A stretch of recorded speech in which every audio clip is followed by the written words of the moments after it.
paling mengerikan di dalam Alkitab. Pesan Yesus yang paling terkenal, khotbah di bukit, terfokus pada hati para pendengarnya. Dia menargetkan murid-muridnya sebagai audiens. Ketika Yesus mengakhiri khotbahnya di bukit, ia memberikan peringatan terakhir mengenai iman yang sejati. Yesus mengatakan bahwa akan ada nabi-nabi Kristen palsu yang menyamar sebagai individu yang tidak berbahaya. Matius 7 ayat 15, waspadalah terhadap nabi-nabi palsu yang datang kepadamu dengan menyamar seperti domba. Tetapi sesungguhnya mereka adalah serigala yang buas. Sekalipun mereka menggunakan bahasa agama dan menunjukkan kuasa yang mengesankan, mereka bukanlah milik Tuhan yang sebenarnya. Matius 7 ayat 21 hingga 23. Bukan setiap orang yang berseru kepadaku, Tuhan, Tuhan, akan masuk ke dalam kerajaan surga, melainkan dia yang melakukan kehendak Bapa-Ku yang di surga. Pada hari terakhir banyak orang akan berseru kepadaku, Tuhan, Tuhan, bukankah kami bernubuat demi namamu dan mengusir setan demi namamu dan mengadakan banyak mujizat demi namamu juga? Pada waktu itulah aku akan berterus terang kepada mereka dan berkata, aku tidak pernah mengenal kamu, enyahlah daripadaku, kamu sekalian pembuat kejahatan. Itulah perkataan Yesus yang paling mengerikan yang akan ia lontarkan kepada mereka yang ia tolak pada hari penghakiman kelak. Aku tidak pernah mengenal kamu. Artinya, aku tidak mengenali kamu sebagai muridku. Aku tidak mengakui kamu sebagai pengikutku. Kamu adalah orang asing bagiku.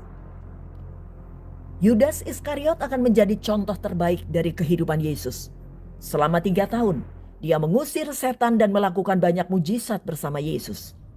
Pada akhirnya, dia didorong oleh uang, bukan oleh kasih kepada Yesus. Kita mengetahui hal itu dari Yohanes 12 ayat 6. Dia disebut pencuri.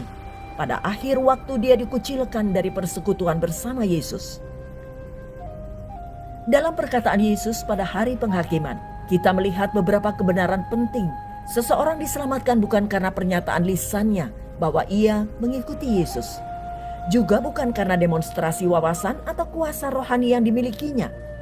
Seseorang mungkin tampak seperti orang Kristen di mata orang lain, namun tetap menjadi pembuat kejahatan di mata Tuhan dan dijauhkan dari hadiratnya. Seperti itulah yang dikatakan Yesus di ayat 23. Hanya mereka yang melakukan kehendak Bapa dan dikenal oleh Tuhan yang akan masuk ke dalam kerajaan surga. Lalu, apa kehendak Bapa itu?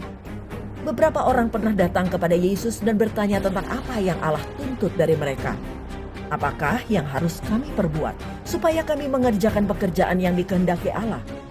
Jawab Yesus kepada mereka, inilah pekerjaan yang dikehendaki Allah, yaitu hendaklah kamu percaya kepada Dia yang telah diutus Allah. Yohanes 6 ayat 28 hingga 29. Allah ingin kita beriman kepada anaknya. Inilah perintahnya itu, supaya kita percaya akan nama Yesus Kristus, anaknya, dan supaya kita saling mengasihi sesuai dengan perintah yang diberikan Kristus kepada kita. 1 Yohanes 3 ayat 23.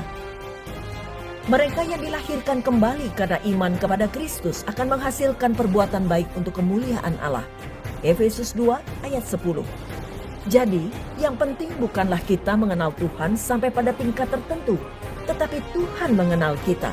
Seperti yang Paulus jelaskan, barang siapa mengasihi Allah, ia dikenal oleh Allah. 1 Korintus 8 ayat 3. Tuhan menggembalakan kawanan dombanya seperti seorang gembala, dan dia mengenal siapa domba-dombanya. Yohanes 10 ayat 14. Akulah gembala yang baik, dan aku mengenal domba-dombaku, dan domba-dombaku mengenal aku. Para pelaku kejahatan yang Yesus tidak kenal adalah orang-orang Kristen palsu dan guru-guru palsu. Mereka yang diusir dari hadirat Tuhan tidak akan mengambil bagian dalam kerajaan surga. Wahyu 22 ayat 15.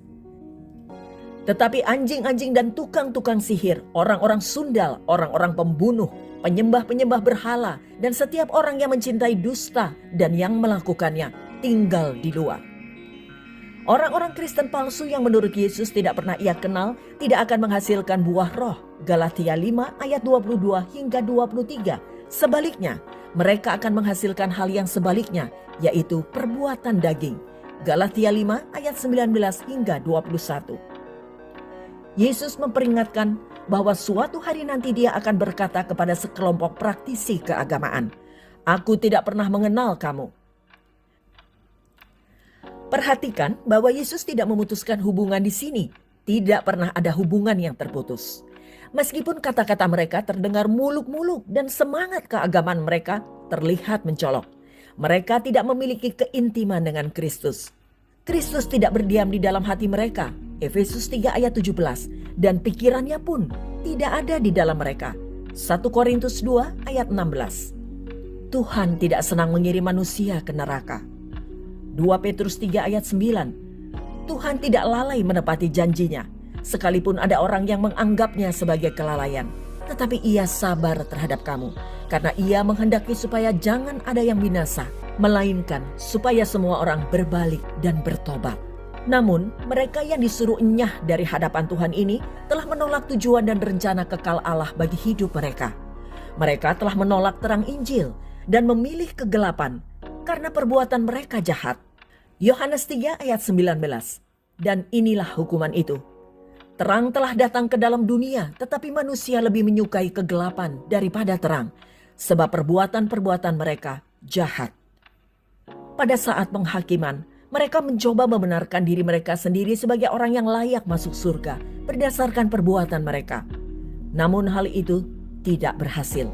Meskipun mereka mengaku melakukan semua pekerjaan baik ini di dalam nama Kristus, mereka gagal melakukan satu-satunya pekerjaan Allah yang penting, yakni beriman kepada Dia yang diutus. Yohanes 6 ayat 29. Maka Tuhan Yesus Kristus, hakim yang adil, akan menghukum mereka untuk terpisah selamanya dari Dia.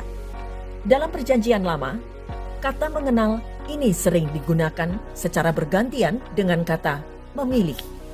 Misalnya dalam Amos 3 ayat 2, ketika Allah berkata kepada Israel, "Hanya kamu yang kukenal dari segala kaum di muka bumi."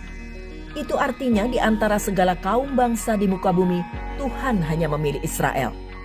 1 Korintus 8 ayat 3. Tetapi orang yang mengasihi Allah, ia dikenal oleh Allah. Mengasihi Allah adalah bukti bahwa engkau dikenal oleh Allah, yaitu dipilih oleh Allah. 2 Timotius 2 ayat 19. Tetapi dasar yang diletakkan Allah itu teguh, dan materainya ialah Tuhan mengenal siapa kepunyaannya, dan setiap orang yang menyebut nama Tuhan hendaklah meninggalkan kejahatan. Jadi kedua tanda materai itu adalah Tuhan mengenal mereka atau Tuhan memilih mereka, dan mereka menjauhi kejahatan.